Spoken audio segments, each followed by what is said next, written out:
Have you ever wondered who truly lived on the treacherous cliff faces of the American Southwest thousands of years ago?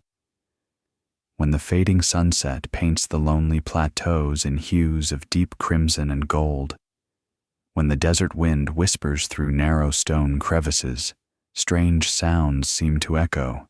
They drift in and out like sighs, like chants carried across centuries, as if ancient souls are still whispering their stories to those who will listen. Take a deep breath now. Let your body relax. Allow your shoulders to soften and your mind to grow quiet. Tonight, together with mystic bedtime stories, we will journey into the mysteries of the Anasazi, the ancient cliff dwellers. They were a people who did not merely exist on barren land, but who carved out life and meaning on sheer walls of stone, hundreds of meters above the canyon floor. Close your eyes for a moment and picture yourself standing at the edge of a canyon so vast that your breath catches. Below your feet lies a dizzying emptiness. Before you rises a cathedral of rock, walls of blood-red sandstone carved by time into towering natural sculptures. And tucked into the hollows of those walls are silent homes, chambers built of hand-shaped stone, aligned with the sun, the stars, and the rhythms of the earth itself. Homes that once rang with laughter, ceremony, and the crackle of firelight. Now quiet, except for the whispers that travel through the night air. The word Anasazi, taken from the Navajo language, means ancient ancestors, but to call them simply survivors would be to miss their true brilliance. These were a people who flourished in one of the harshest environments imaginable. They engineered intricate irrigation systems to coax life from the desert. They crafted pottery whose patterns tell of journeys and dreams. They carved petroglyphs into stone to preserve visions of gods, animals, and celestial beings. They built villages that clung to cliffsides with astonishing precision and resilience. Over 600 cliff dwellings have been discovered at Mesa Verde alone. And beyond that, thousands more lie scattered across the Four Corners region, where Arizona, New Mexico, Colorado, and Utah meet. Each ruin tells a story, each stone a secret waiting to be uncovered. Some dwellings are as small as a single family's shelter. Others are sprawling complexes with dozens of rooms and sacred ceremonial chambers called kivas. What happened inside these walls?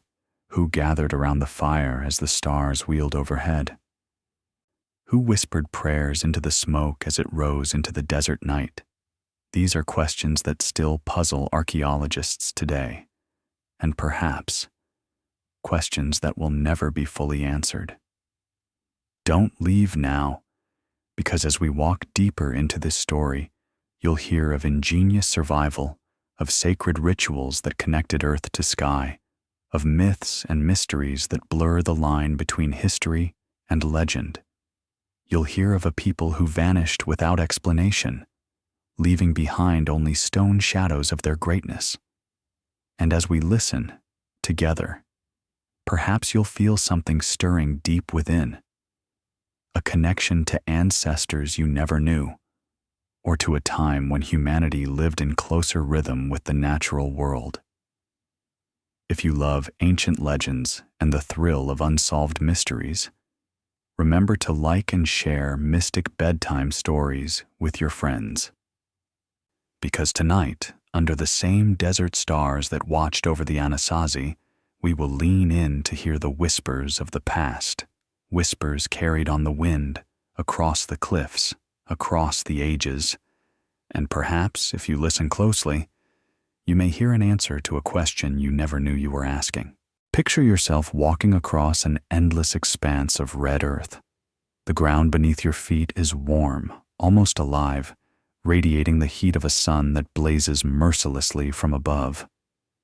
The horizon shimmers in the distance, wavering like a mirage, as if the desert itself is hiding secrets it isn't quite ready to reveal.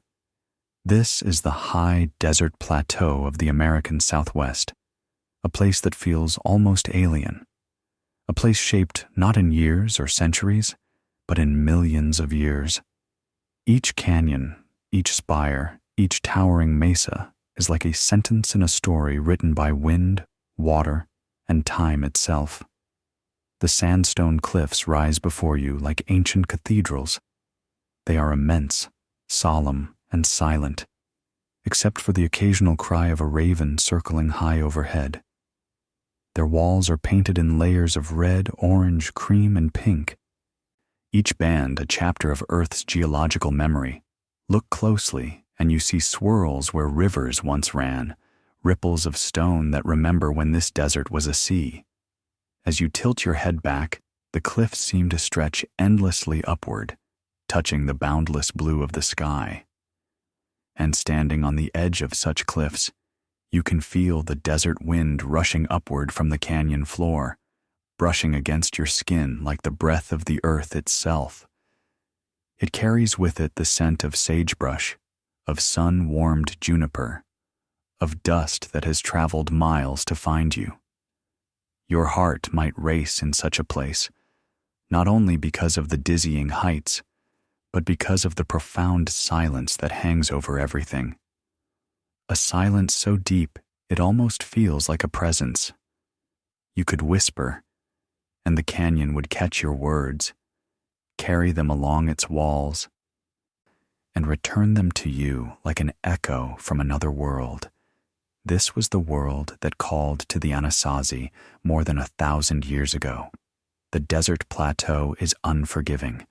Summers scorch the land, pushing temperatures above 100 degrees Fahrenheit, while winter nights can fall below freezing, the stars so sharp and clear they seem to pierce the darkness.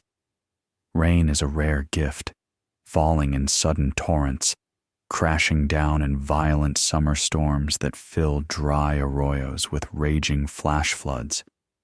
Lightning forks across the sky, illuminating the cliffs for a heartbeat before plunging everything back into shadow. Most people would look at such a landscape and see only danger, a place where nothing could last, a place to be avoided, escaped, or feared. But the Anasazi saw differently. Where others saw desolation, they saw opportunity. Where others saw only barren stone, they saw shelter. Where others saw only thirst, they found hidden springs and tiny seeps of water, enough to sustain life if you knew where to look. They looked at the towering cliffs and saw natural fortresses, protective alcoves shielded from both enemies in the harshest weather. They saw mesa tops stretching like islands in a sea of stone, their flat crowns covered with pinyon pines and juniper. These trees offered more than shade. Their wood became tools and fire. Their berries became food. Their resin became medicine. They saw canyon bottoms where fertile soil had gathered for centuries, carried by floods and trapped in low places where crops could grow. They found deer trails winding down to waterholes hidden among the shadows, and rabbits darting through sage and yucca, providing meat for their families. What to an outsider might look like a wasteland was, in truth, a tapestry of life, if you had the patience, the resilience, and the wisdom to read it. But the most remarkable features of this landscape are not the mesas above nor the valleys below. They are the secret alcoves carved into the cliffs themselves. Wind and water, over countless millennia, sculpted the rock into hidden spaces, shallow caves, deep hollows, even vast amphitheaters echoing with sound. Some alcoves were small enough for one family to take shelter in. Others were immense, big enough to hold entire villages, safe beneath a protective stone ceiling. These natural formations became the canvas on which the Anasazi painted their lives. And as you breathe in the thin desert air, standing in front of such a cliff, you might notice something that feels peculiar. The shadows across the canyon face, are they really just shadows? Or do they seem too too regular, too precise. Look closer. What appears at first to be a play of light and dark resolves into something unmistakable. Lines too straight for nature, edges too deliberate. Blocks of stone fitted together in patterns that echo human intention. You realize, with a shiver, that what you are seeing are walls. Human-made walls. Rooms. Homes. Entire dwellings built into the side of a cliff so steep you wonder how anyone could have stood there long enough to build. And yet, they did. With stone tools and bare hands, they built. They stacked sandstone blocks with such care that these structures still stand nearly 1,000 years later, despite storms, despite earthquakes, despite the relentless sun. Imagine, just for a moment, stepping into one of these hidden homes. The air is cool inside, the stone walls holding back the heat of the day. Your footsteps echo softly, as though the space itself is listening. You touch the wall, and it is smooth in some places, rough in others, worn down by centuries of hands before yours. You notice a doorway, small and square. You have to stoop to pass through it, and you realize these rooms were not built for comfort as we know it, but for survival. Their size and shape kept them warm in winter, cool in summer, efficient in conserving precious heat and shade. Some rooms have small openings high in the wall, where smoke once escaped from cooking fires. Others open into larger chambers where families might have gathered at night. And deeper still, there are round rooms sunk into the ground, kivas, where firelight once flickered across sacred symbols painted on the walls. The miraculous truth begins to reveal itself. These are not just shelters. They are not mere hiding places from the elements. They are something greater. They are evidence of a people who looked at an unforgiving land and said, "We can belong here." They are proof of human ingenuity, woven together with respect for nature. They are whispers carved in stone, left for us to find centuries later. The Anasazi didn't just survive in this harsh environment. They thrived. They transformed the land into something magical, something enduring. They created a civilization balanced precariously, yet beautifully, between earth and sky, stone and spirit. And as we stand here, gazing up at the cliff dwellings silhouetted against the desert sky, we are standing on the threshold of their story. A story of resilience, of creativity, and of mystery. Don't click away now, because this is only the beginning. Mystic Bedtime Stories invites you to step closer to the cliff walls, to peer into the shadows, to listen for voices carried on the desert wind. Because what happened here, on these cliffs, in these canyons, will change how you think about what is possible when human beings learn not just to fight against nature, but to live in harmony with it. And so, our journey begins. Picture yourself standing on a windswept mesa, the red sandstone stretching endlessly before you. The sun beats down mercilessly, and the only sound is the whisper of wind through ancient canyons. This was the world that greeted the first inhabitants over 2,000 years ago, a landscape both beautiful and unforgiving, where survival demanded every ounce of human ingenuity. The first Anasazi people, a name meaning ancient ones in Navajo, emerged from the mists of prehistory around 100 AD. But their story begins much earlier, with nomadic ancestors who had wandered these lands for millennia. These weren't planned settlers with maps and provisions, but free spirits following the eternal rhythm of seasons, the migration of animals, and the ripening of wild plants. Can you imagine their daily existence? Each dawn brought uncertainty. Where would today's meal come from? They moved in small family groups, carrying everything they owned on their backs.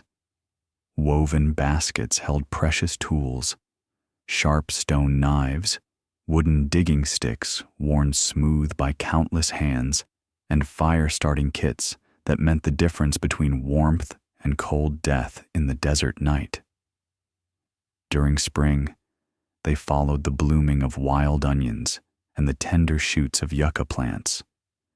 Summer brought them to higher elevations where pine nuts could be gathered, a treasure trove of protein and fat that could sustain them for weeks. Autumn sent them scrambling across rocky slopes in search of the amaranth seeds and sunflower heads.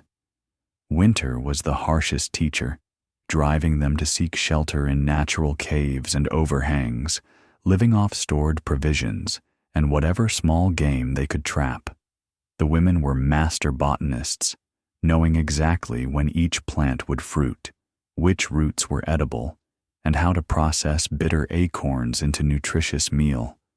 They could identify over 100 different edible plants, understanding not just what to eat, but when to harvest for maximum nutrition. Their knowledge was encyclopedic, passed down through generations in songs, stories, and hands-on teaching that began when children could barely walk. The men were skilled hunters, but game was sparse in this desert environment. Rabbits, prairie dogs, and occasionally deer provided precious protein. They developed ingenious hunting techniques, building stone circles to trap rabbits, crafting curved throwing sticks that could bring down birds in flight, and creating pitfall traps for larger animals. Every hunt was a carefully planned expedition because failure could mean starvation for the entire family group.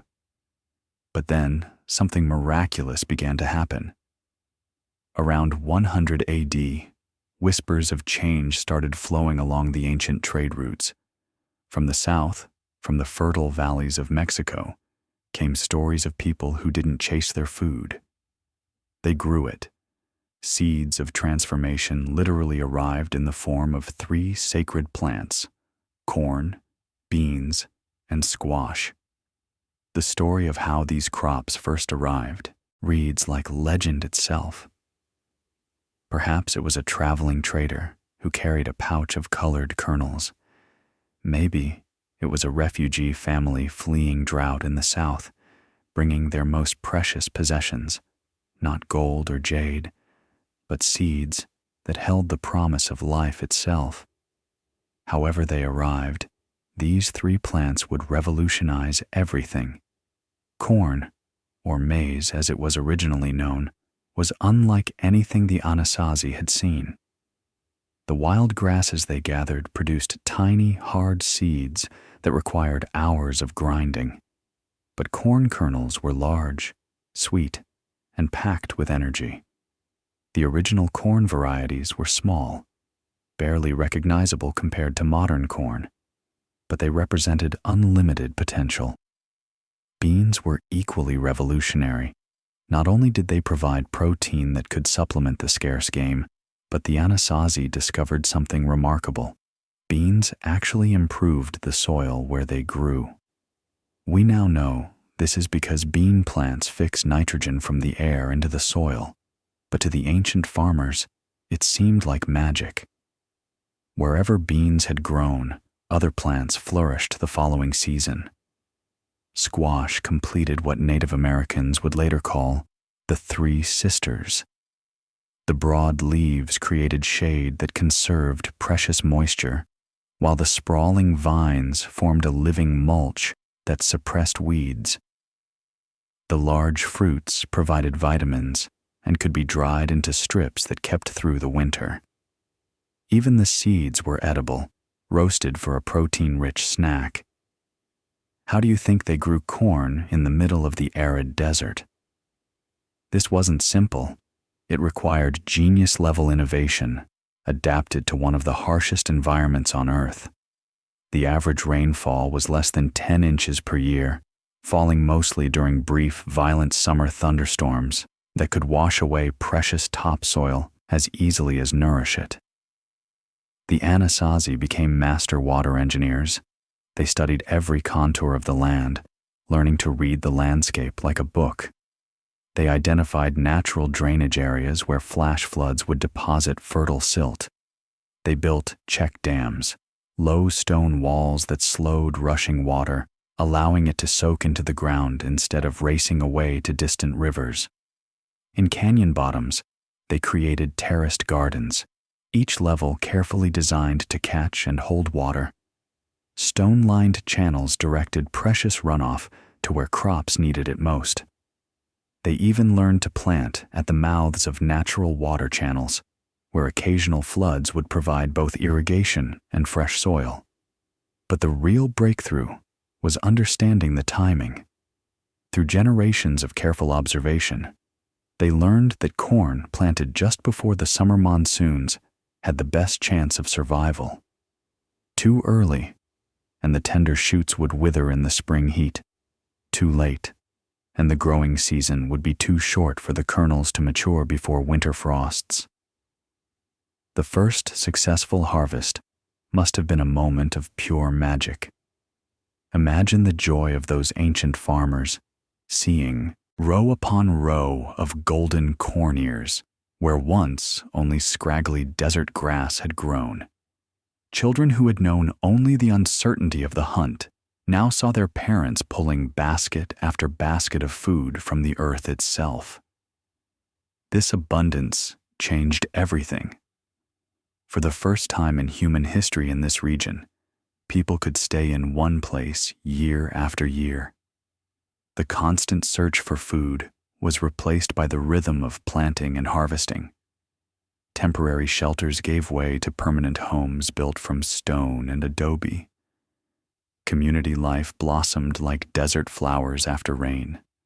Families that had once traveled separately now settled near each other, sharing the labor of irrigation and the knowledge of successful farming techniques.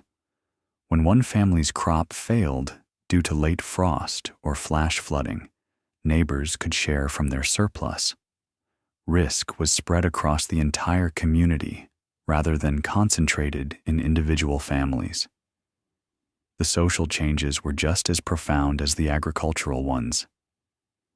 With food security came time, precious time that had once been consumed entirely by survival. This time could now be devoted to craftsmanship, to spiritual contemplation, to the development of complex social structures that would eventually create one of North America's most sophisticated ancient civilizations. Children grew up bilingual in both the old ways and the new.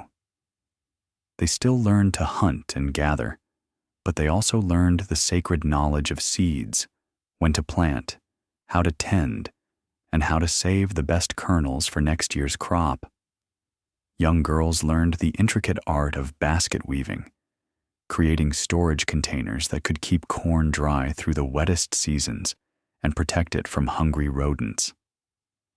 Young men learned construction techniques, building the stone storage rooms that would preserve the harvest.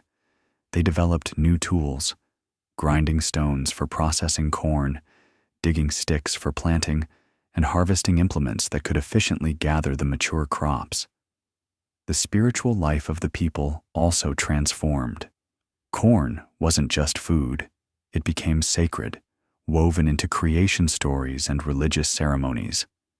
The summer solstice marked not just the longest day, but the time when corn silk appeared.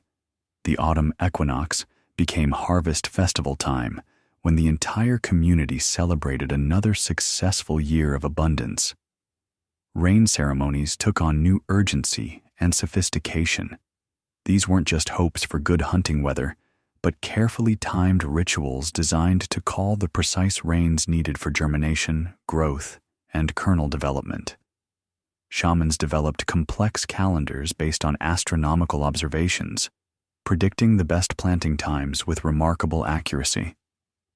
As decades turned to centuries, the Anasazi mastered their environment completely.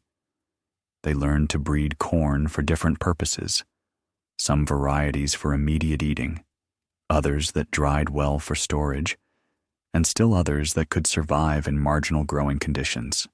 They developed dozens of different bean varieties, each adapted to specific microclimates within their territory. Corn, beans, squash. These three sacred plants sustained the Anasazi for over 700 years, supporting a population that eventually numbered in the tens of thousands. But more than sustenance, they provided the foundation for a civilization that would create architectural marvels we still struggle to understand today. The surplus food allowed specialization. Not everyone needed to farm. Some individuals could devote themselves entirely to pottery, others to construction, still others to long-distance trade. This specialization led to innovations that would echo through the centuries. New building techniques, artistic traditions, and spiritual practices that influenced cultures across the entire Southwest. Trade networks expanded dramatically. Surplus corn could be exchanged for shells from the Pacific coast, turquoise from distant mines, and exotic bird feathers from tropical regions. The Anasazi were no longer isolated desert dwellers, but active participants in a continental trading system that stretched from Canada to Central America. As our story continues, we'll see how this agricultural foundation supported increasingly complex societies. Villages grew into towns, towns into cities, and eventually into the magnificent cliff dwellings that still inspire wonder today. But it all began here, with 3 small seeds and the human ingenuity to make them flourish in an impossible place. Relax and let mystic bedtime stories continue guiding you through this miraculous transformation. Because ahead, even more extraordinary developments await us, as these desert farmers became the master architects of the ancient Southwest. Close your eyes and imagine standing at the rim of Mesa Verde Canyon as the morning sun casts its first golden rays across the sandstone cliffs. Below you, nestled into what seems like an impossible alcove in the sheer rock face, lies one of humanity's most breathtaking architectural achievements, Cliff Palace, a city suspended between earth and sky, where over 700 years ago, families lived, worked, and dreamed in rooms carved from living stone. But how did we get from simple pit houses scattered across the desert floor to these magnificent aerial cities? The transformation didn't happen overnight. It was a gradual evolution spanning centuries, driven by necessity, innovation, and an almost supernatural understanding of stone and mortar. By 700 AD, the Anasazi agricultural revolution had created stable communities across the Four Corners region. Villages of simple houses dotted the landscape, each one a testament to growing confidence and prosperity. But as populations grew and resources became more precious, something remarkable began to happen. The people started looking up, not just to the heavens for spiritual guidance, but to the protective embrace of the canyon walls themselves. The first cliff dwellings were modest affairs, small storage rooms tucked into natural rock shelters, places where precious corn could be kept safe from both weather and raiders. But the Anasazi quickly realized that these cliffside locations offered advantages that went far beyond simple storage. The massive stone overhangs provided natural insulation, keeping interiors cool in summer and surprisingly warm in winter. The elevated positions offered spectacular views of approaching visitors, whether friendly traders or potential threats. Can you imagine the first time someone suggested, "Why don't we move our entire village into the cliff face?" It must have seemed like madness. Yet within a few generations, thousands of people were calling these vertical neighborhoods home, creating architectural marvels that still challenge our understanding today. Let's explore the crown jewel of cliff architecture, Mesa Verde's Cliff Palace. Picture yourself as an ancient mason standing on a narrow ledge hundreds of feet above the canyon floor, with nothing but skill and determination between you and disaster. Using only stone tools and human muscle, you and your fellow builders are about to create something that will endure for nearly a millennium. The construction process was nothing short of miraculous. First, workers had to access the cliff face itself, no small feat when dealing with vertical drops that would make modern rock climbers nervous. They used a combination of natural handholds, wooden ladders that could be pulled up for security, and an intimate knowledge of every crack and crevice in the sandstone. The building materials themselves tell a story of incredible resourcefulness. The Anasazi didn't have wheeled vehicles or pack animals, so every stone, every timber, every handful of mortar had to be carried to the construction site by human power alone. Sandstone blocks were quarried from nearby cliff faces, shaped with stone tools that required hours of patient work to create each building block. But here's where the true genius becomes apparent. The Anasazi didn't fight against the natural rock formations, they worked with them. Each cliff dwelling was designed to fit perfectly into its specific alcove, following the natural curves and contours of the stone. No two cliff dwellings are identical, because no two cliff faces are the same. The mortar they developed was a marvel of ancient chemistry. Made from clay, sand, and water, with ash added for binding strength, this mixture has held stones together for 7 centuries through cycles of freezing and thawing, flash floods, and desert heat. Modern archaeologists testing Anasazi mortar have found it to be nearly as strong as modern Portland cement. What materials do you think they used to create those perfectly fitted stone walls? The answer reveals their deep understanding of geology and engineering. They learned to read the natural fracture lines in sandstone, knowing exactly where a stone would split cleanly and where it might crumble. Large blocks formed the foundation walls, while smaller stones filled gaps with a precision that often required no mortar at all. Wooden beams, called vigas, were perhaps the most precious building material of all. In this relatively treeless environment, each timber represented a significant investment of time and energy. Ponderosa pines and Douglas firs had to be cut in distant mountains, shaped with stone axes, and somehow transported across miles of rough terrain to the construction site. These beams weren't just structural elements, they were works of art, carefully selected for straightness and strength, often lasting for centuries. The surprise of how they maintained safety for the entire community on these vertical building sites becomes clear when you understand their construction philosophy. Every cliff dwelling was designed as a fortress. The only access was through narrow passages that could be easily defended. Storage rooms were placed in the most secure locations, while living spaces occupied areas with the best natural protection. Defensive architecture wasn't an afterthought. It was fundamental to the design. Many cliff dwellings have only 1 or 2 entry points, often requiring visitors to climb exposed rock faces where defenders could easily observe approaching threats.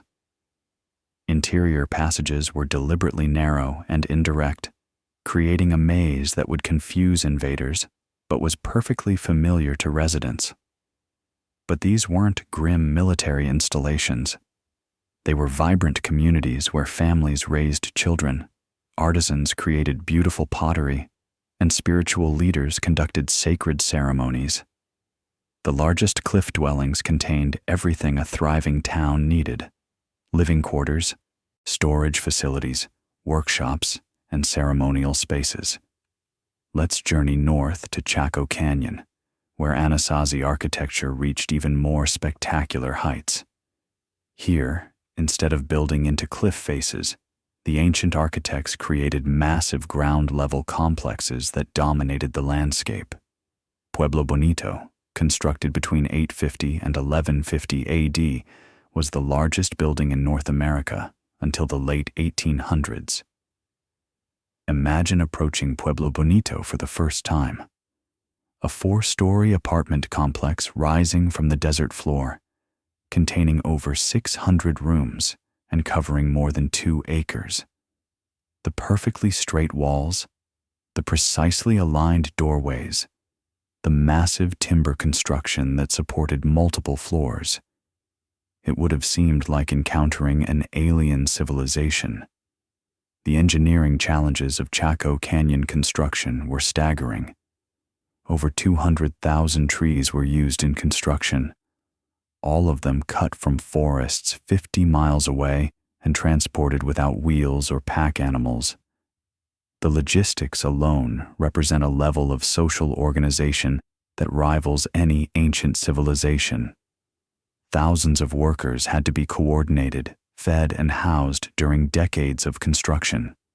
But perhaps the most remarkable aspect of Chaco architecture is its astronomical alignment. Pueblo Bonito isn't just randomly oriented, its walls align precisely with celestial events. Certain doorways frame the summer solstice sunrise, while windows mark the winter solstice sunset. This wasn't coincidental. It reveals a sophisticated understanding of astronomy that guided both construction and daily life. The construction techniques used at Chaco demonstrate engineering knowledge that seems almost impossible for a Stone Age culture. Massive walls were built in multiple styles, some using carefully coursed stonework that looks almost modern, others employing complex masonry techniques that required precise calculations to maintain stability. Can you picture the festival atmosphere during peak construction seasons? Hundreds of workers laboring together, master masons teaching apprentices, the sound of stone hammers ringing across the canyon, and the gradual emergence of structures that must have seemed to touch the sky itself. These weren't just building projects, they were community enterprises that brought together people from across the region. The great kivas at Chaco Canyon represent another architectural marvel entirely.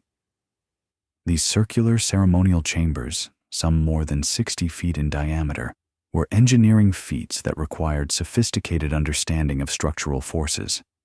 Massive timber roofs had to span enormous spaces without any central support, while underground chambers had to be waterproofed against seasonal flooding. Meanwhile, at Canyon de Chelly, yet another architectural tradition was emerging.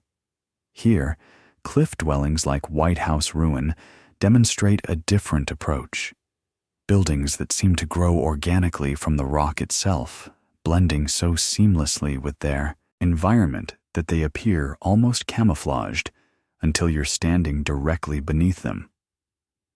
Each major Anasazi site developed its own architectural personality while maintaining common elements that identify them all as products of the same remarkable culture. The signature T-shaped doorways appear everywhere, as do the distinctive black-on-white pottery sherds and the carefully constructed storage cists for preserving corn. But beyond their practical functions, these structures represent something deeper, a spiritual connection between human beings and the landscape that supported them. The Anasazi didn't conquer their environment, they collaborated with it, creating architecture that enhanced rather than dominated the natural beauty of their homeland. The cliff dwellings weren't just impressive, they were incredibly functional. Natural alcoves provided protection from the elements, while thermal mass from surrounding stone moderated temperature extremes. Carefully positioned smoke holes allowed cooking fires while preventing dangerous accumulation of fumes. Drainage systems channeled rainwater away from living areas while collecting it for domestic use. As we marvel at these architectural achievements, remember that every stone was placed by human hands, every beam was positioned through human ingenuity, and every room was designed to shelter human dreams. These weren't monuments to ego. They were homes where children played, where families gathered for meals, where elders shared wisdom with the young. Share this image of ancient architectural mastery. if you too would love to walk through these cliffside cities just once. The engineering knowledge, the artistic vision, and the sheer audacity required to build cities in the sky represents one of humanity's greatest architectural achievements. But even these magnificent structures were just the beginning. The peak of Anasazi civilization was still ahead, when these architectural marvels would become the foundation for a complex society that stretched across thousands of square miles. Picture yourself descending through a narrow stone opening into the depths of the earth. Your feet find carved handholds in the smooth sandstone walls as you lower yourself into darkness. The temperature drops noticeably as you move away from the desert heat above. Then, gradually, your eyes adjust, and you find yourself standing in a circular chamber that seems to pulse with ancient energy. You have entered a kiva, the sacred womb of Anasazi spiritual life. If you could step into an ancient kiva today, what would you feel first? Perhaps the profound silence, broken only by the whisper of wind through the entrance above. Maybe the sense of countless generations who had gathered in this exact spot, their prayers and ceremonies layering the air with invisible reverence. Or possibly the geometric perfection of the space itself, a perfect circle carved from living rock, oriented to the cardinal directions with astronomical precision. The word kiva comes from the Hopi language, meaning ceremonial room, but this simple translation barely captures the spiritual significance of these underground chambers. To the Anasazi, kivas weren't just meeting halls.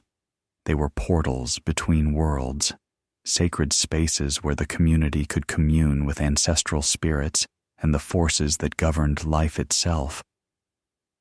The construction of a kiva was never undertaken lightly. It was a community project that could take months or even years to complete, requiring the coordinated efforts of master builders, spiritual leaders, and countless volunteers.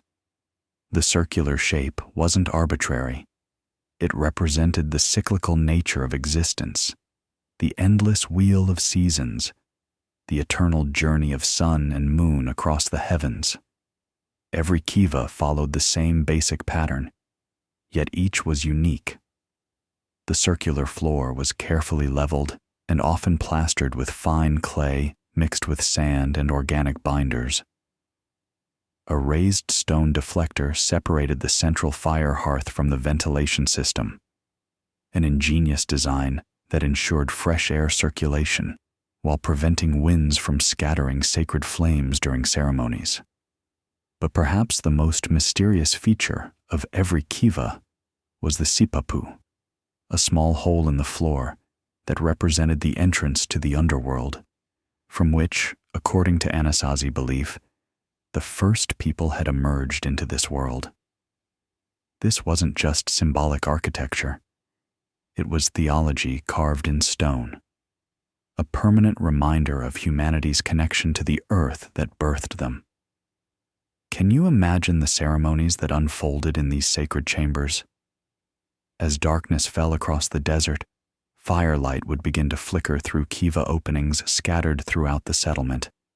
The entire community would gather, men, women, children, and elders, each person knowing their role in rituals that connected them to forces far greater than individual existence. The spiritual world of the Anasazi was intimately connected to the natural cycles that governed their agricultural lifestyle. Every ceremony had its proper season, its correct timing within the greater cosmic order. Winter solstice rituals called back the sun from its southern journey. Spring ceremonies blessed the seeds before planting. Summer rituals invoked the life-giving rains that could mean the difference between abundance and starvation. The most important ceremonies revolved around corn, the sacred plant that had transformed Anasazi society. Corn wasn't just food to these ancient people. It was a gift from the gods, a manifestation of divine generosity that required constant gratitude and careful stewardship. Corn pollen was scattered in the 4 cardinal directions during prayers. Perfect ears were saved not for eating, but for ceremonial use, becoming sacred objects that connected the community to cosmic forces. Rain ceremonies held special significance in this arid landscape where survival depended on sporadic thunderstorms. These weren't desperate pleas from a helpless people, but sophisticated rituals based on generations of weather observation and astronomical knowledge.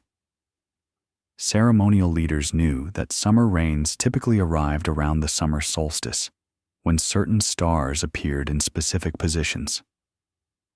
Their ceremonies were timed to coincide with these natural patterns, creating a sense of human participation in cosmic events. The petroglyphs and pictographs scattered across Anasazi territory provide glimpses into their rich symbolic universe. On canyon walls and boulder faces, ancient artists recorded their spiritual visions using symbols that still pulse with meaning.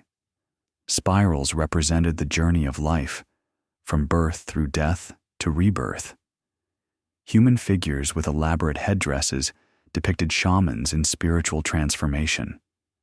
Animal spirits, bears, eagles, snakes, were portrayed not as mere wildlife, but as powerful beings capable of bridging the gap between human and divine consciousness.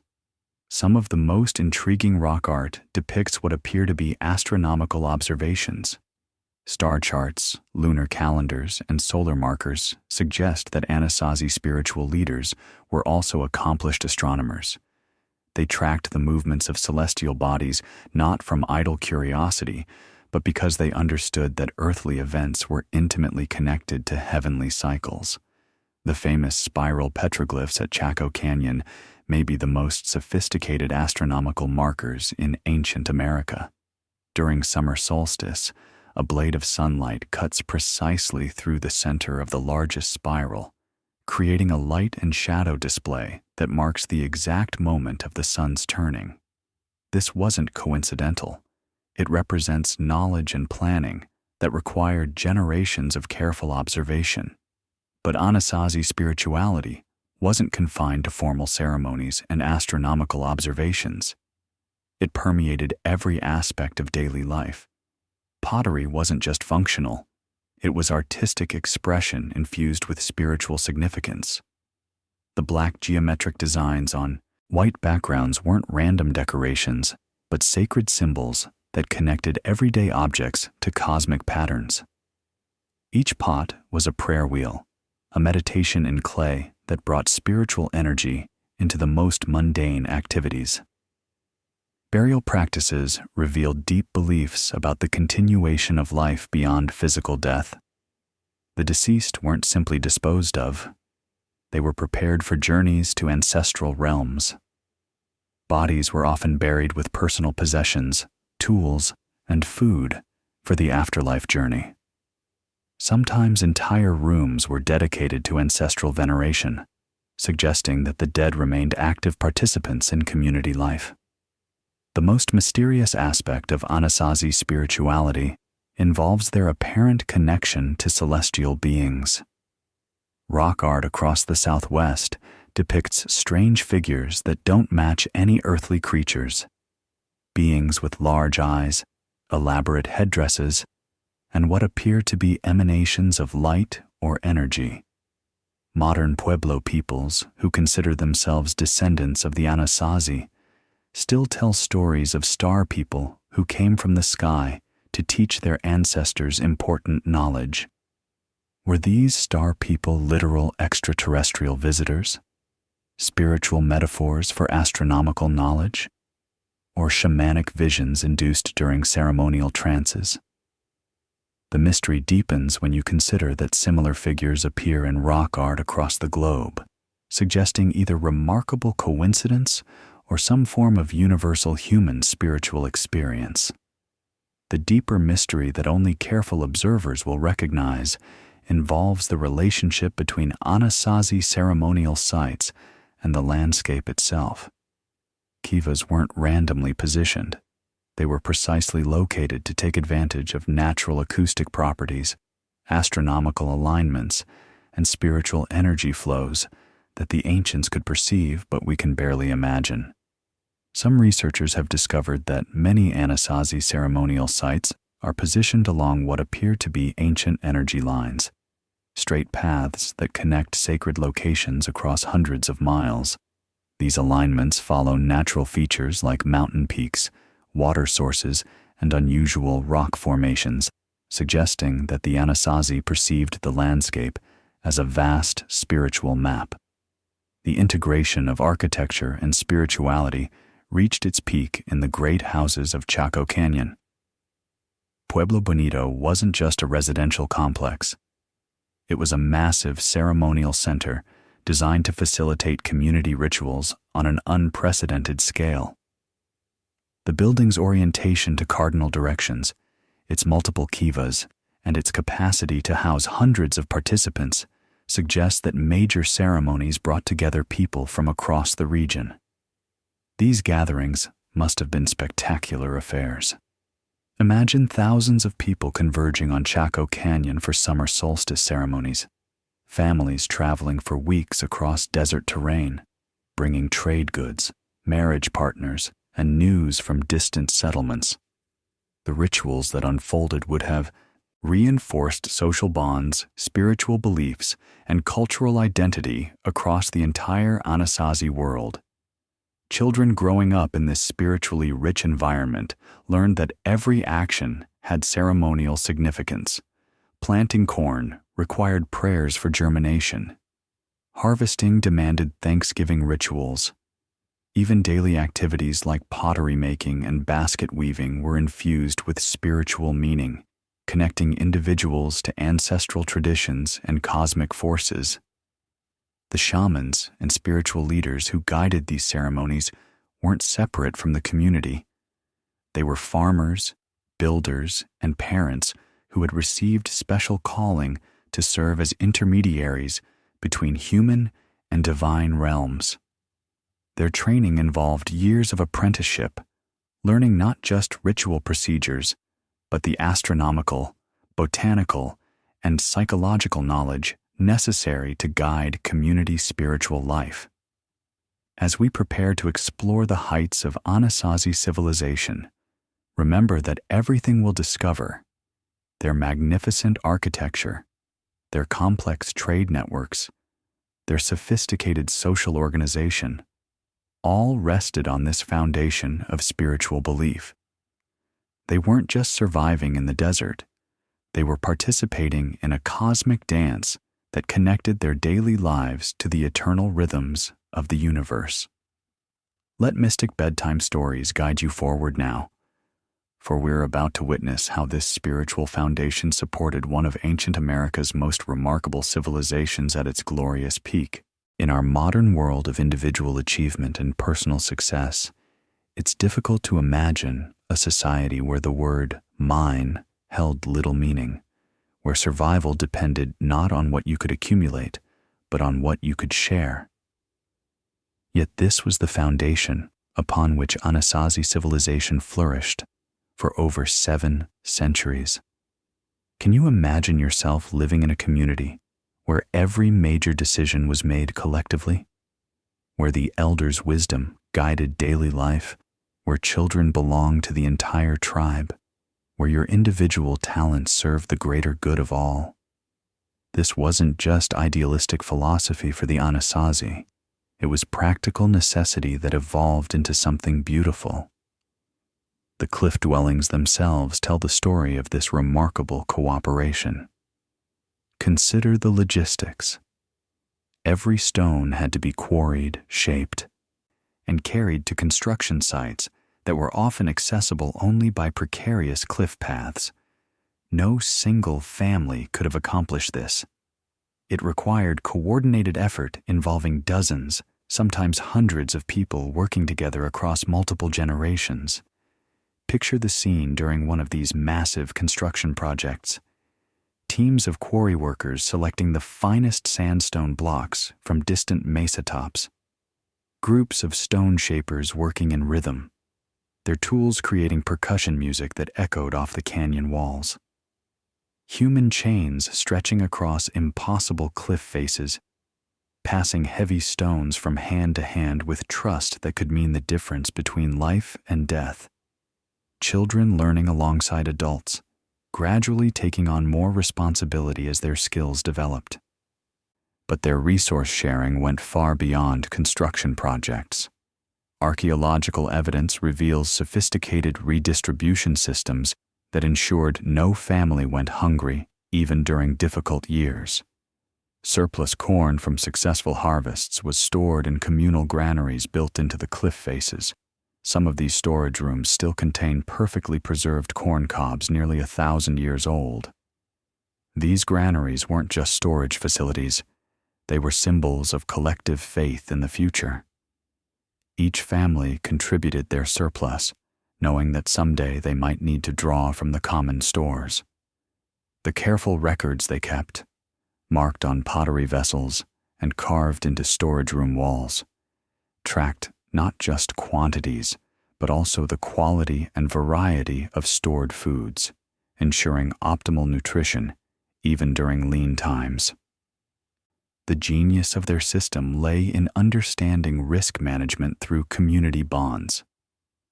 In the unpredictable desert environment, individual families might face crop failure, injury, or other disasters. But by pooling resources and sharing risks across the entire community, everyone's survival was more secure. This wasn't charity in the modern sense. It was intelligent social insurance. Families who contributed during good years could draw support during bad years. Those with special skills, pottery making, tool crafting, spiritual leadership, provided specialized services in exchange for agricultural products. The entire community functioned like a complex organism where each part supported the whole. The seasonal work parties exemplified this cooperative spirit. When it came time to harvest, repair irrigation systems, or gather wild foods, entire communities would mobilize together. These weren't just practical work sessions, but social celebrations that strengthened bonds while accomplishing essential tasks. Songs helped coordinate group activities, stories shared during breaks, transmitted cultural knowledge, and shared meals reinforced the sense of common purpose. The role of elders was particularly crucial. Unlike societies where aging means diminishing value, Anasazi elders were treasured repositories of knowledge. They remembered which years brought drought, which signs predicted good harvests, which remedies cured specific illnesses. Their accumulated wisdom literally kept the community alive. Imagine sitting with one of these elderly knowledge keepers as evening fires flickered against cliff walls. Their weathered hands would gesture toward star patterns while they explained how celestial movements predicted rainfall. They would describe plant medicines discovered through generations of careful experimentation, share stories of successful negotiations with distant trading partners, and pass on the subtle signs that revealed when social tensions required attention. Children learned not just from their parents, but from the entire community. Master craftspeople taught skills to any child who showed interest or aptitude. Storytellers shared cultural knowledge with all the young ones gathered around evening fires. Healers passed on medicinal knowledge to chosen apprentices regardless of family lineage. The educational system was remarkably comprehensive.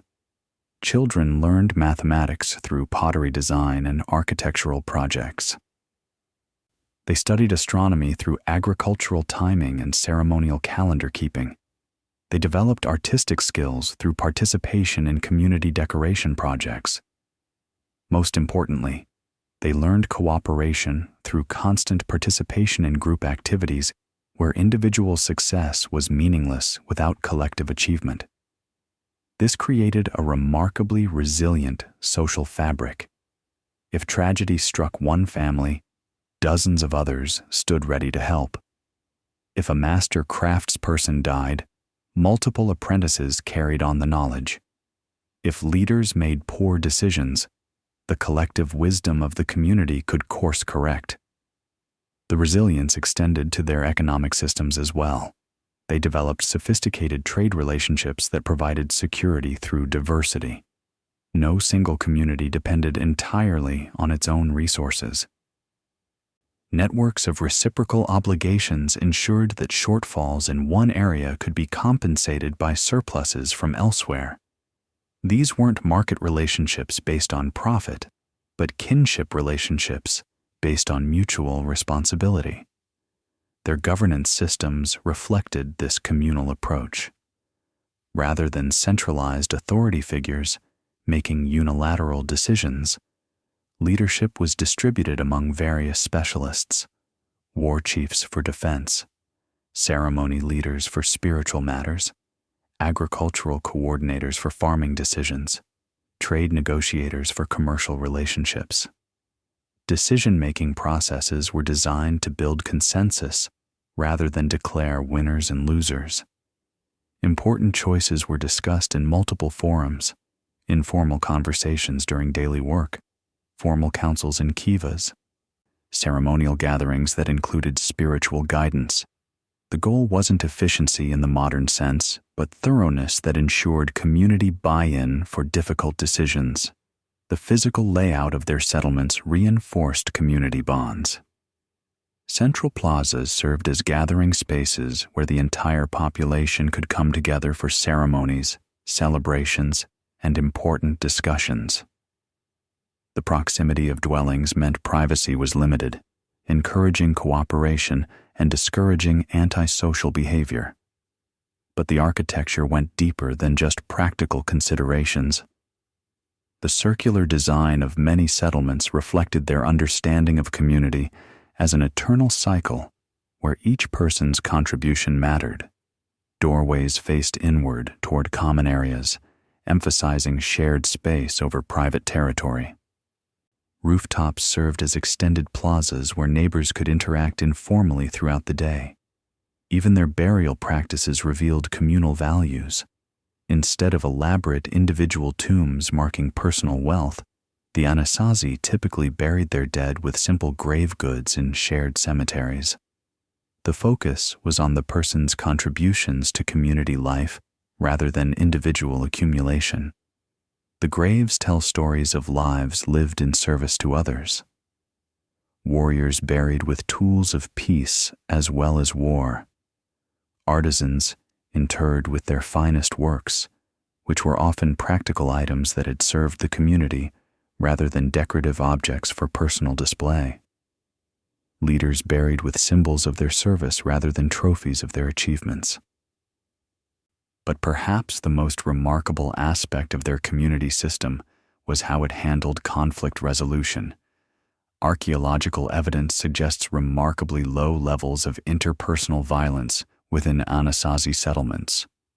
They developed sophisticated methods for mediating disputes, redistributing resources during tensions, and maintaining harmony among people living in very close quarters.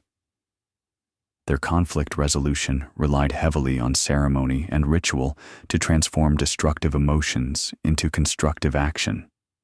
Public confession and forgiveness ceremonies allowed individuals to acknowledge mistakes and receive community support for positive change. Redistribution rituals addressed economic inequalities before they could generate serious resentment. Athletic competitions and games provided outlets for competitive impulses that might otherwise lead to destructive conflict. The wisdom keepers understood that most conflicts arose from unmet needs rather than inherent evil. Their response was to identify and address underlying causes rather than simply punish symptoms.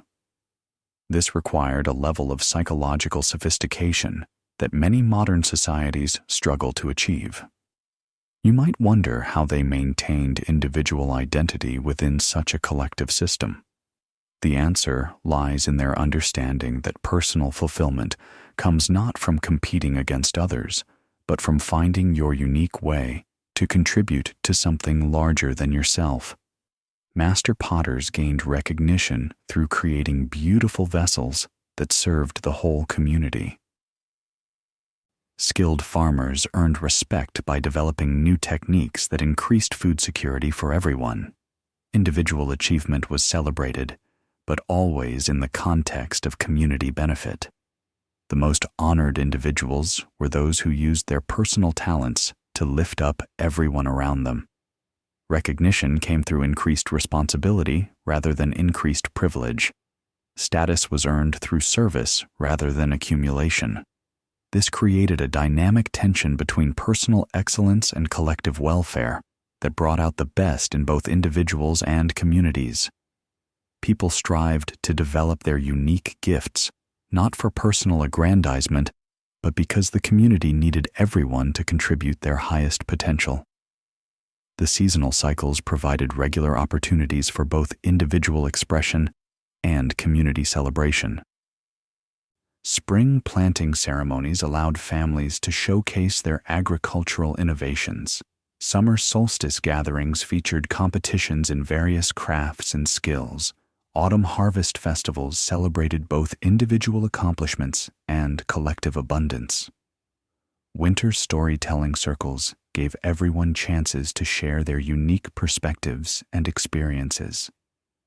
But even this powerful community would face challenges that would test every bond they had forged. Forces beyond their control were gathering: environmental changes, population pressures, and external threats that would push their cooperative systems to the breaking point. Yet the strength of their community bonds would prove to be their most valuable resource in the trials ahead. Because when facing the unknown, the Anasazi understood something we're still learning: that together, people can survive almost anything. Their legacy reminds us that human civilization reaches its highest potential not through individual competition, but through collective cooperation, not through personal accumulation, but through shared abundance, not through dominance over others, but through service to the greater good. Now we venture into the realm where history dissolves into legend, where carved stone speaks in languages we're still learning to decode. Across the desert Southwest, on cliff faces and boulder surfaces, in hidden canyons and sacred sites, the Anasazi left behind thousands of mysterious images that continue to puzzle archaeologists and ignite the imagination of anyone who encounters them. Can you see the strange shapes on this rock panel before us? Spirals that seem to dance in the stone, human figures with elaborate headdresses, animals that might be earthly creatures, or beings from another realm entirely. Some petroglyphs are clearly recognizable: bighorn sheep, corn plants, human handprints pressed into stone like ancient signatures. But others seem to depict something far more mysterious. Let your eyes adjust to the desert light filtering across these ancient art galleries. Notice how the shadows shift throughout the day, revealing different aspects of the carved images.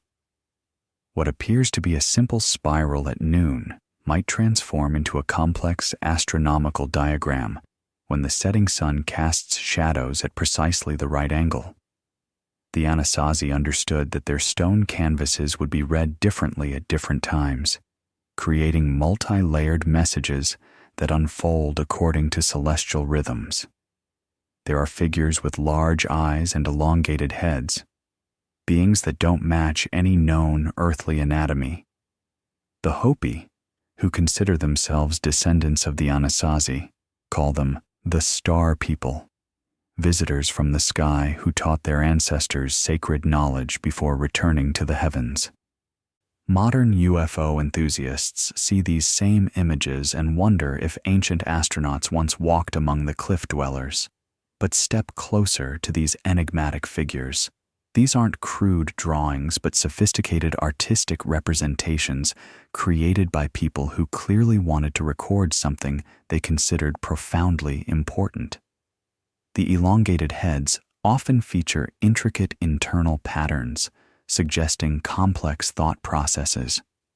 The large eyes seem to convey wisdom and compassion rather than alien menace. The Star People legends tell of beings who arrived during times of great need, sharing knowledge that transformed Anasazi civilization from primitive survival to sophisticated achievement. They taught advanced agricultural techniques that allowed crops to thrive in desert conditions, shared astronomical knowledge that enabled accurate prediction of celestial events, and provided architectural insights that made possible the construction of buildings that still stand nearly 1,000 years later. But perhaps the most intriguing petroglyphs are the ones that seem to map the sky itself, spirals that correspond to astronomical events, dots and lines that match star positions, complex geometric patterns that appear to be sophisticated calendars. The Anasazi weren't just observing the heavens. They were recording celestial events with mathematical precision that rivals modern astronomy. Consider the famous spiral petroglyph at Fajada Butte in Chaco Canyon, where a perfectly positioned stone slab creates a dagger of light that moves across the carved spiral to mark both solstices and equinoxes. This isn't accidental art, but intentional astronomy, requiring generations of careful observation to achieve such precision. At Chaco Canyon, researchers have discovered that many of the ancient roads, perfectly straight pathways that stretch for miles across the desert, align with specific astronomical phenomena. These weren't just practical routes for trade and travel. They were sacred pathways connecting earthly settlements with celestial events. The mystery deepens when you consider the Anasazi's apparent knowledge of astronomical cycles that shouldn't have been observable with naked-eye astronomy. They seem to have understood the 18.6-year lunar standstill cycle, the complex movements of Venus, and other celestial patterns that required generations of careful observation to detect. How did they acquire such sophisticated knowledge? Their legends provide one possible answer. Some of their stories speak of teachers who came from the stars, bringing knowledge of agriculture, architecture, and astronomy. These weren't gods in the traditional sense, but wise beings who shared advanced knowledge before departing, promising to return when the people needed them most. Do you notice anything unusual about this particular rock art panel? Look more carefully at the figures. Some appear to be wearing what modern eyes might interpret as helmets or breathing apparatus. Others seem to be surrounded by emanating light or energy fields. Are these symbolic representations of spiritual power? Or could they be literal depictions of something our ancestors witnessed? The artistic techniques used to create these images suggest they were meant to convey specific technical information rather than abstract spiritual concepts. The helmets are drawn with consistent details that appear across multiple sites, suggesting they represent something the artists had actually observed. The Anasazi creation myths tell of multiple worlds, previous realms that were destroyed when humanity lost its way, forcing the survivors to emerge into this current world through the Sipapu, the sacred opening. These stories bear remarkable similarities to flood myths and catastrophe legends found in cultures worldwide, suggesting either common ancestral memories or shared experiences of global disasters. But perhaps the most haunting mystery lies in their prophecies. According to Hopi oral traditions passed down from Anasazi ancestors, the cliff dwellers possessed detailed knowledge of future events, including descriptions of flying machines, global communication networks, and environmental changes that match modern realities with unsettling accuracy. They spoke of a time when the world would be covered by a spider's web, a network connecting all peoples instantly. They described gourds of ashes that could destroy entire cities. They predicted that people would travel in sky vehicles and that the earth itself would become sick from humanity's actions. These prophecies weren't vague, mystical utterances, but specific descriptions of technologies and social changes that wouldn't manifest for centuries. How did the Anasazi acquire such precise knowledge of future developments? Their legends suggest that the Star People shared not just technical knowledge, but also understanding of temporal patterns, cycles within cycles that govern the rise and fall of civilizations across cosmic time. A message from antiquity that only the most careful observers can perceive waits to be discovered in these stone galleries, hidden in plain sight among the thousands of petroglyphs scattered across the southwest landscape. Their astronomical knowledge extended beyond simple observation. At sites like Casa Rinconada in Chaco Canyon, architectural features create precise shadow effects during solstices and equinoxes. Light entering through carefully positioned windows illuminates specific wall niches at exactly the right moments, creating what amounts to a stone computer for tracking celestial time. Some researchers believe the Anasazi developed a form of archaeoastronomy that combined spiritual practices with scientific observation. Their ceremonies weren't just religious rituals, but sophisticated methods for maintaining accurate calendars essential for agricultural timing and social coordination. The mystery extends to their sudden abandonment of many sites. While drought and social pressures certainly played roles, some locations were abandoned during periods of apparent prosperity. Entire cliff cities were sealed up as if the inhabitants expected to return, with valuable items left behind and doorways carefully blocked with stone. Archaeological evidence from these abandoned sites suggests the departures were planned and orderly rather than panicked evacuations. Valuable pottery was carefully cached in hidden locations. Sacred objects were buried with protective rituals. This careful preservation suggests the Anasazi expected their abandonment to be temporary, perhaps following prophecies that indicated when return would be possible. Were they following prophecies that told them when to leave? Did their astronomical knowledge reveal approaching changes that modern science is only beginning to understand? Or were they answering a call from those same star people who had taught them so much? The petroglyphs themselves seem to tell a story of gradual revelation. Early images focus on earthly concerns like hunting and farming, but later panels become increasingly abstract and cosmic in scope. It's as if the Anasazi were documenting a journey of expanding consciousness, a civilization gradually awakening to its place in a much larger universe. The evolution of their rock art reflects a spiritual transformation that occurred over centuries. Early petroglyphs depict practical activities and recognizable earthly beings. Middle period art begins incorporating geometric patterns and astronomical symbols. Late period images become increasingly abstract, featuring complex mandalas and representations of beings that transcend ordinary physical form. Modern Hopi elders say that when the time is right, when humanity faces its greatest challenges, the knowledge hidden in these stone messages will be revealed to those ready to receive it. They believe the Anasazi didn't disappear. They simply moved beyond physical form, becoming guardians of ancient wisdom, waiting for the moment when their teachings will be needed most. And perhaps that time is closer than we think.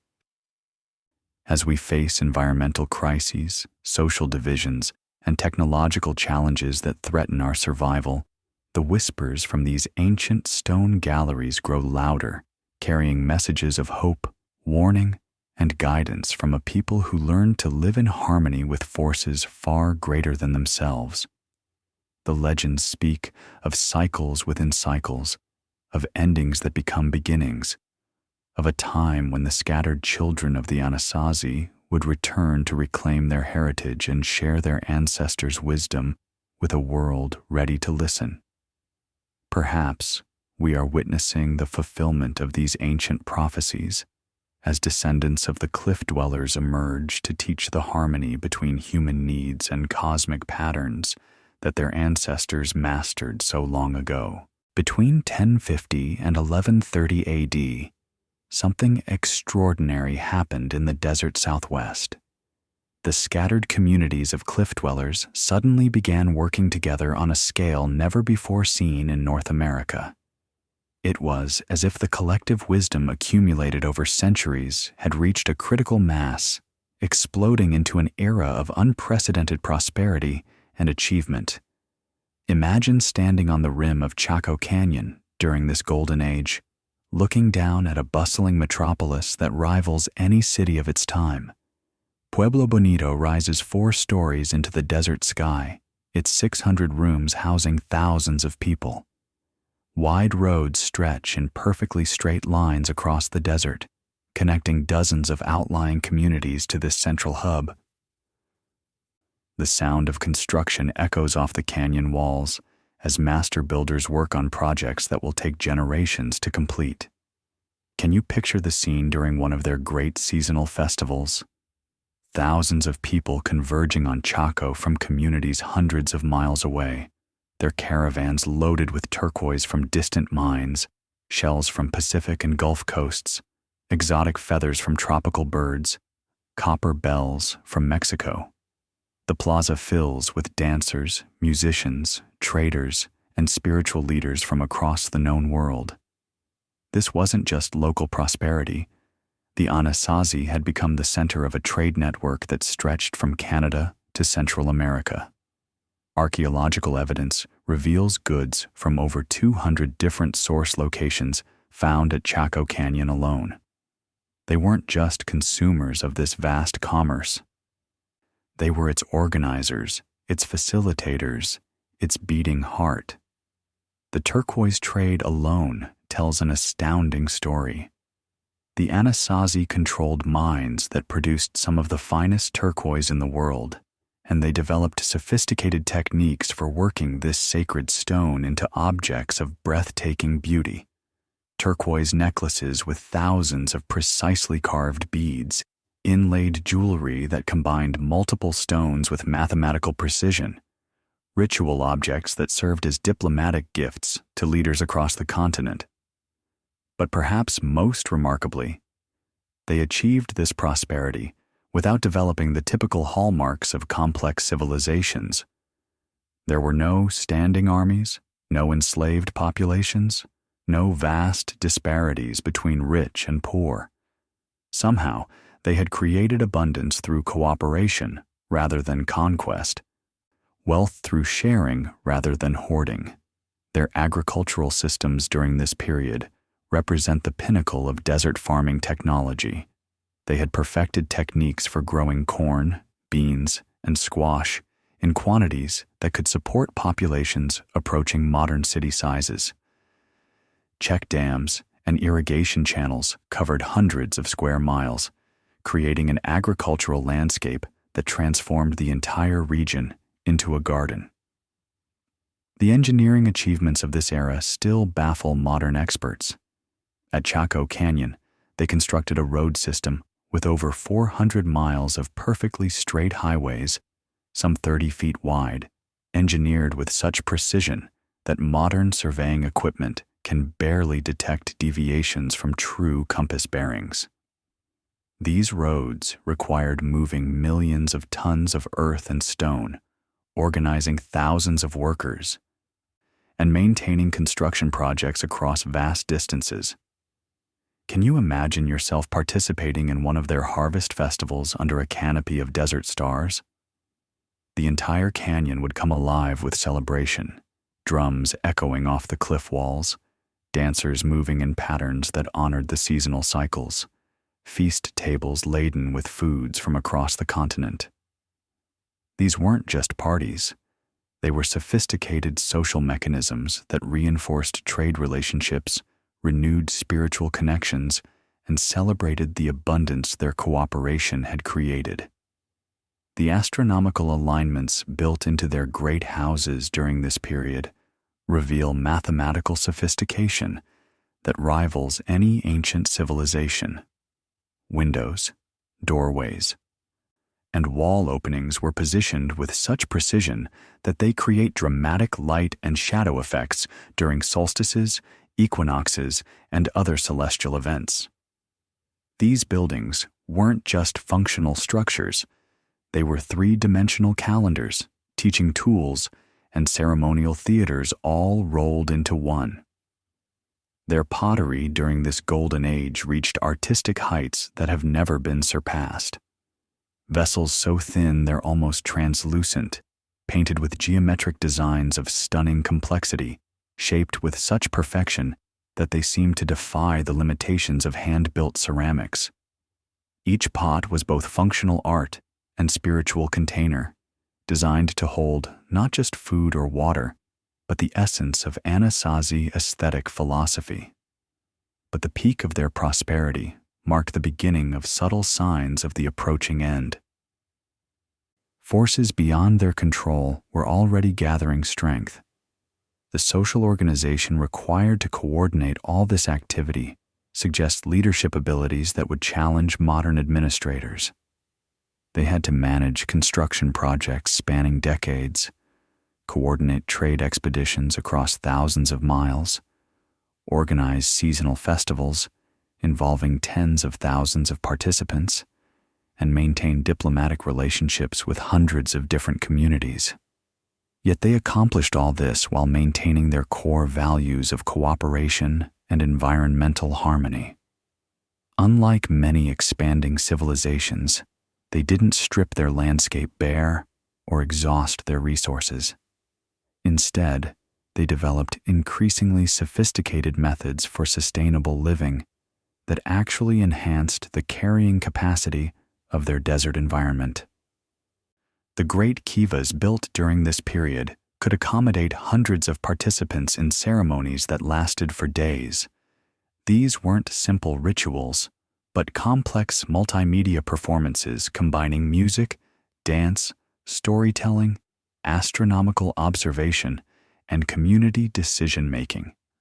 They had created a form of participatory democracy that operated through spiritual practice rather than political institutions. Archaeological evidence suggests that Chaco Canyon served as more than just a trade center. It was a pilgrimage destination where people came to participate in ceremonies, receive spiritual guidance, and connect with the larger cosmic order that governed their lives. The straight roads weren't just practical transportation routes. They were sacred pathways that pilgrims followed as part of their spiritual journey. The prosperity of this era created a flowering of intellectual and artistic achievement that spread throughout the Southwest. New architectural styles, innovative farming techniques, advanced astronomical knowledge, and sophisticated artistic traditions developed during this period influenced Native American cultures for centuries afterward.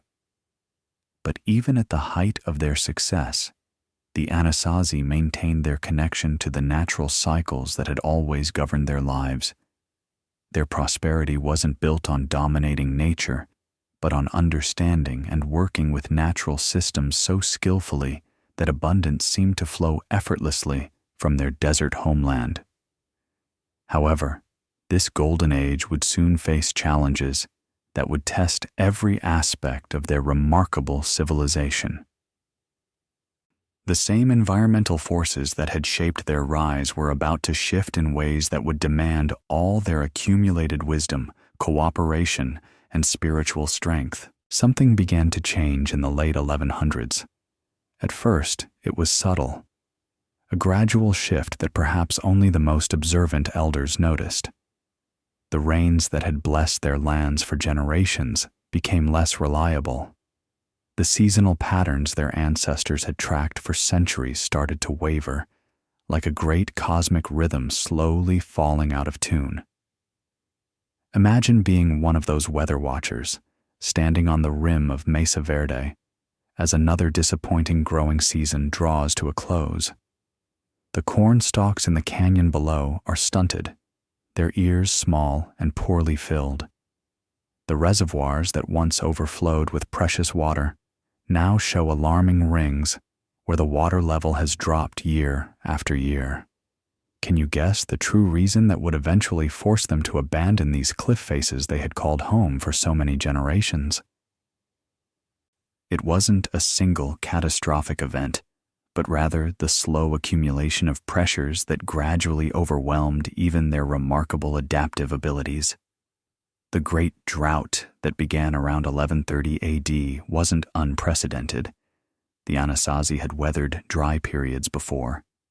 But this one was different. Tree ring data tells us it lasted for over 50 years, making it the most severe and prolonged drought in over 1,000 years of regional climate history. Springs that had flowed continuously for generations began to dry up. Even their sophisticated water management systems couldn't compensate for rainfall that dropped to less than half of normal levels. But drought alone doesn't explain the mystery. Archaeological evidence reveals that the abandonment wasn't chaotic or sudden. Entire cliff dwellings were carefully sealed. Valuable items were cached for future retrieval, and construction projects were methodically completed even as populations began to migrate. This suggests planning, organization, and hope for eventual return. The social pressures accompanying the environmental crisis created challenges their cooperative systems had never faced. As resources became scarcer, communities that had traded peacefully for generations began competing more aggressively. Archaeological evidence from this period shows the first signs of warfare in Anasazi territory: burned buildings, defensive fortifications, and skeletal remains bearing marks of violence. Population growth during the prosperous centuries had pushed their sustainable limits even before the drought began. Chaco Canyon alone may have supported 15,000 people at its peak, a number that required importing food from communities hundreds of miles away.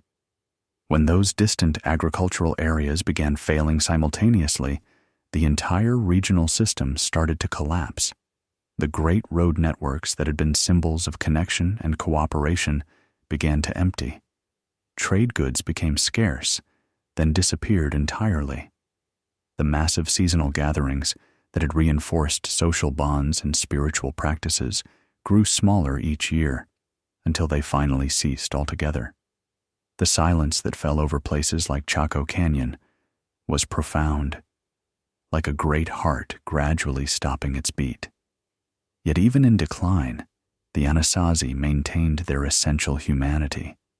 Rather than fighting to the last person for dwindling resources, communities made collective decisions to relocate. Families and clans that had lived in the same cliff dwellings for generations carefully dismantled their homes, taking what they could carry and sealing away what they hoped to recover someday. The migration patterns reveal the wisdom of their final choices.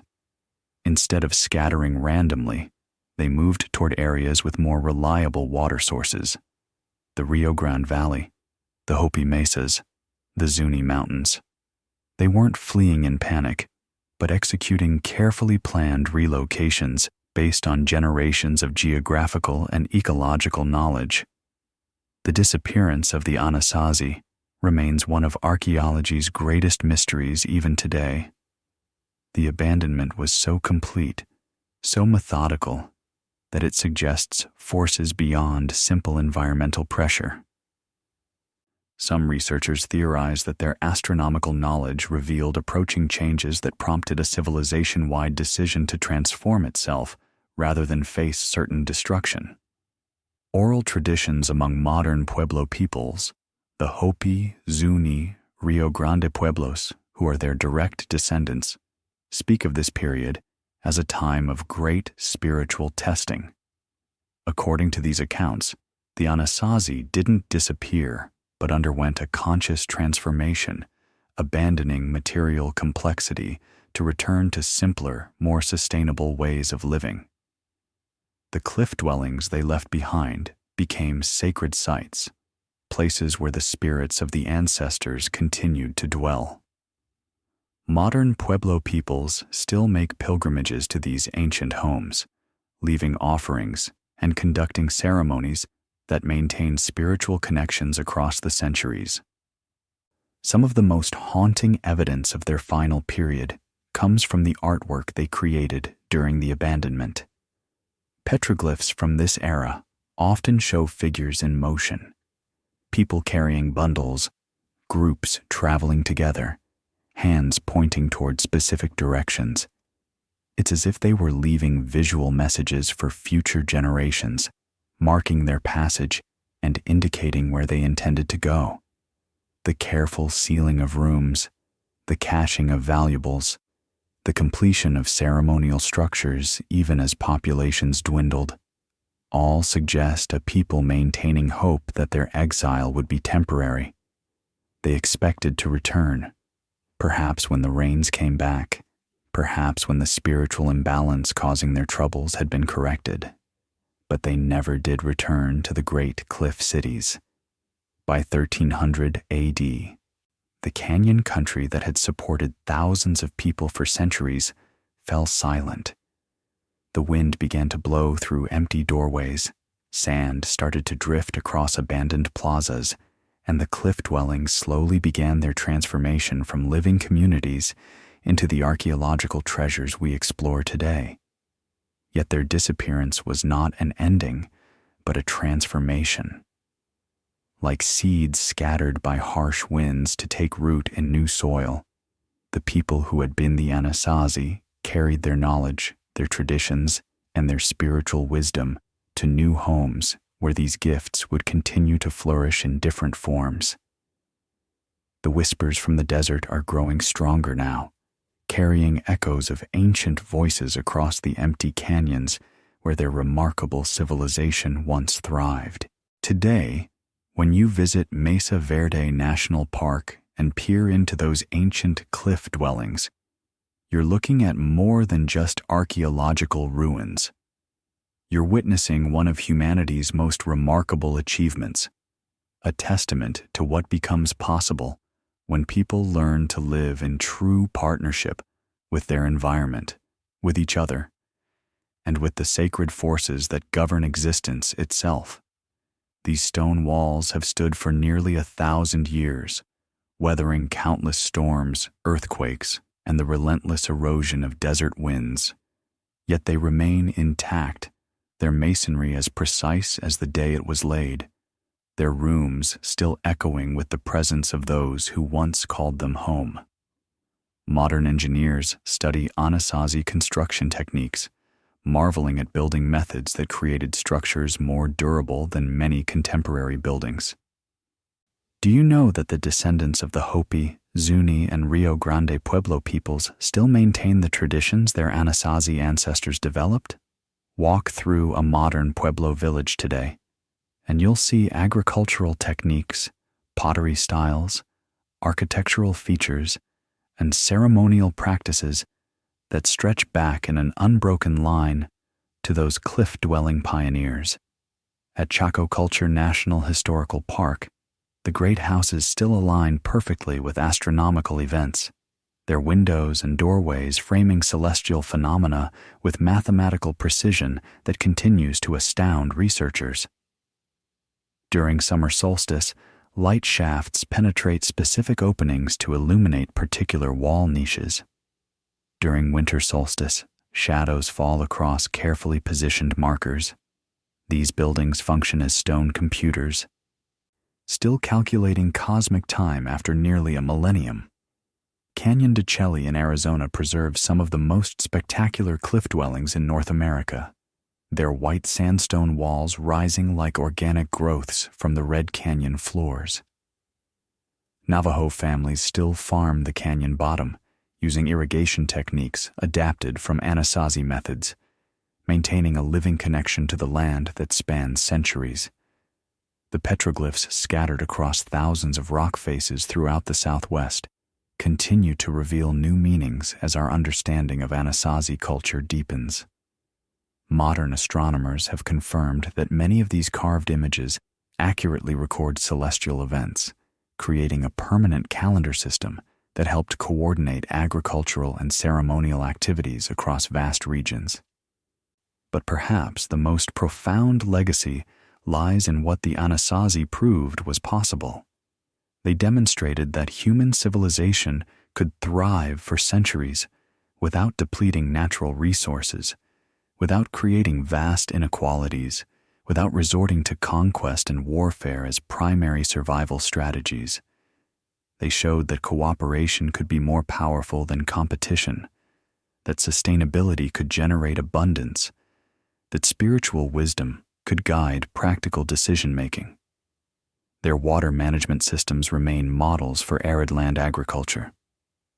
Modern farmers and engineers study Anasazi terracing, check dams and irrigation channels to develop sustainable farming techniques for desert regions worldwide. Climate change researchers examine tree ring data from Anasazi sites to understand long-term weather patterns and develop strategies for adapting to environmental uncertainty. The Anasazi approach to community decision-making offers insights increasingly relevant to our interconnected modern world. They governed complex, multicultural societies without centralized authority, maintained extensive trade networks without military enforcement, and resolved conflicts through ceremony and consensus, rather than violence and coercion. Their artistic achievements continue to inspire contemporary creators. Anasazi pottery designs influence modern Native American artists. Their architectural innovations inform sustainable building practices. Their astronomical alignments guide the construction of modern ceremonial structures and educational facilities. Archaeological research at Anasazi sites generates new discoveries almost every year. Ground-penetrating radar reveals previously unknown room complexes. Genetic analysis of ancient corn varieties helps develop drought-resistant crops. Isotope studies of human remains trace migration patterns and dietary practices with unprecedented accuracy. The preservation of Anasazi sites faces ongoing challenges. Climate change threatens archaeological deposits with increased erosion and extreme weather events. Looting and vandalism damage irreplaceable cultural resources. Development pressure encroaches on sites that have remained undisturbed for centuries. Yet dedicated archaeologists, tribal governments, and conservation organizations work tirelessly to protect this irreplaceable heritage. New technologies allow researchers to document sites in unprecedented detail, creating permanent records that will preserve Anasazi knowledge for future generations, even if the physical sites are threatened. Modern Pueblo peoples serve as the most authentic interpreters of Anasazi legacy, maintaining oral traditions that provide cultural context archaeology alone cannot reveal. Their ceremonial practices, agricultural knowledge, and spiritual teachings offer living connections to ancestral wisdom that academic research can supplement but never replace. Educational programs at museums and archaeological sites across the Southwest introduce millions of visitors each year to Anasazi achievements.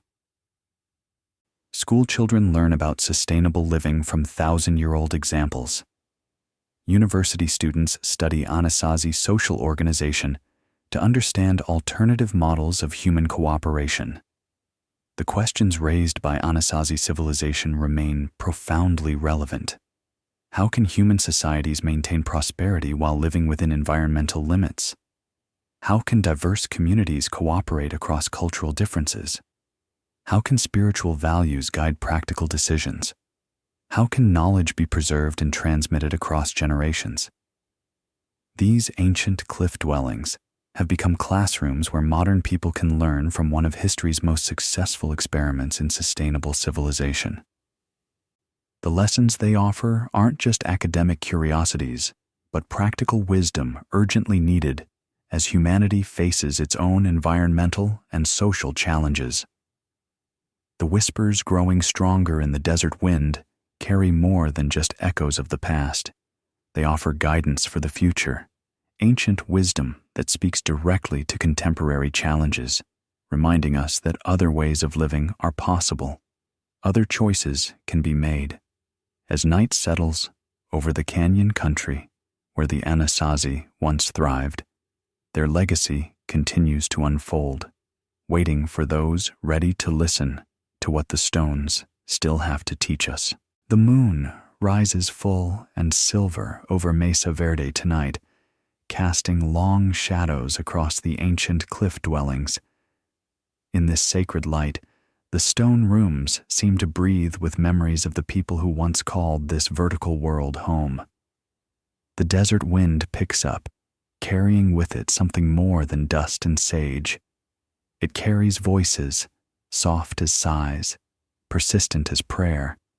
If you listen very carefully right now, you might hear them too. The whispers of grandmothers teaching children the names of stars, the quiet conversations of farmers discussing which fields to plant when the rains return, the gentle laughter of potters sharing techniques passed down through countless generations. These sounds haven't disappeared. They've simply changed form, becoming part of the eternal conversation between earth and sky, past and present, human dreams and cosmic truth. Imagine yourself standing alone in one of these cliff dwellings as midnight approaches. The silence is profound, yet somehow alive with presence. Your hand touches stones that were shaped by hands very much like yours, placed with care by people who shared your same fundamental hopes and fears. In this moment, separated by nearly 1,000 years, the distance between their time and yours seems to dissolve entirely. The ancient kivas below hold their circular embrace, their walls still resonating with ceremonies conducted in languages we no longer speak, but somehow still understand. The sipapu in the center of each ceremonial chamber remains open, that sacred doorway connecting this world with all the worlds that came before and all that are yet to come. Tonight, under this desert moon, the Anasazi don't feel like distant historical figures, but like relatives we've simply lost touch with, family members who moved to a far country, but whose love and wisdom still guide us through the challenges of our daily lives. Their cliff dwellings become more than archaeological sites. They become ancestral homes where parts of our souls have always resided. The petroglyphs on the canyon walls catch the moonlight, their carved spirals and geometric patterns seeming to shift and dance in the silver illumination. These aren't just ancient artworks, but living symbols that continue to broadcast their messages to anyone willing to slow down, look carefully, and listen with more than just their ears. What messages do they carry? Perhaps reminders that every ending contains a new beginning, that every apparent loss opens doorways to unexpected possibilities. Maybe they're whispering that the true measure of a civilization isn't how much it accumulates, but how much wisdom it leaves behind for future generations to discover. The desert wind grows stronger now, and in its voice you can hear the sound of children playing in courtyards that are now empty, the rhythm of corn grinding songs that once measured the days, the gentle murmur of evening prayers offered under these same unchanging stars. If you're listening truly carefully, you might detect something else in tonight's desert symphony. The sound of your own breathing harmonizing with rhythms that have pulsed through this landscape for millennia. Your heartbeat joining the eternal drumbeat that connects all human experience across time and space. Sleep will come gently tonight, carried on desert winds that remember everything and judge nothing. As consciousness softens and dreams begin to form, You might find yourself walking through cliff-dwelling doorways, climbing ancient ladders, sitting in kivas where the ceremonies never really ended, but simply continued in dimensions beyond ordinary perception. The Anasazi understood something about time that we're only beginning to remember, that past, present, and future aren't separate territories, but different rooms in the same eternal house. Tonight, in your dreams, you have permission to visit all those rooms, to meet your ancient relatives, to learn directly from their accumulated wisdom. Let your breathing slow to match the patient rhythm of wind moving through stone corridors. Let your mind release its grip on the urgent concerns of modern life and open to timeless truths that echo through these canyon walls. The Anasazi are still teaching, still sharing their hard-won knowledge of how to live in harmony with forces greater than individual will or desire. They whisper of patience learned through generations of careful observation, of cooperation discovered through absolute necessity, of spiritual wisdom earned through intimate partnership with an unforgiving but ultimately generous landscape. These lessons aren't museum pieces, but living guidance available to anyone humble enough to receive them.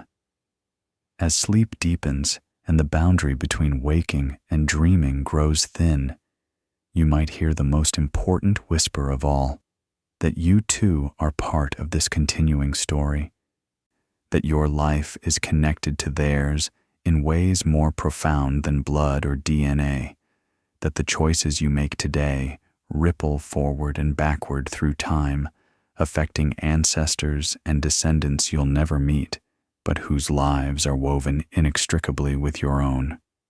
The cliff dwellings rest in moonlit silence, but the silence itself is full of song. The ancient stones hold their vigil, but their stillness pulses with eternal life. The Anasazi have never left this place. They've simply expanded beyond the limitations of individual existence to become part of something larger, something that includes everyone who has ever stood in wonder before these impossible architectural dreams carved from living rock. Tomorrow, you'll wake with fragments of ancient wisdom still glowing in your memory. Whispers from the desert wind that followed you back from the world of dreams. You'll carry these gifts into your ordinary life, where they'll work their quiet magic, reminding you that other ways of being are possible, that human civilization has achieved heights of wisdom and cooperation we're still struggling to reach.